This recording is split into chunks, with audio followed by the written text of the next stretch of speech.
হে অবনীর পতিত আজি 12 বছরে গর্ভস্থ সন্তানে গর্ভতে বিমান যে যাত্রা ভুগিতে লাগছে তার আদি অন্ত বিষ্ণু মায়া পূর্ণ বৈক্য হইতে শিশু গর্ভর বাধা গতিকে নারায়ণে করুণা করি বিষ্ণুর মায়া পূর্ণ এটি অধমন্ত তদু সম্বন্ধে দাপর দেখা তথাস্তু সবদিবয় কামনা বিলন আজি মাঘ মাসৰ পূৰ্ণিমা বিহুতি বেলাত মিলিব বিষ্ণুৰ মায়া শুভোৎসৱ এই শুভোৎসৱতে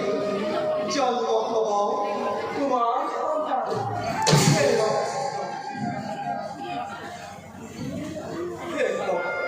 করুণা কিন্তু অপার করুণা করে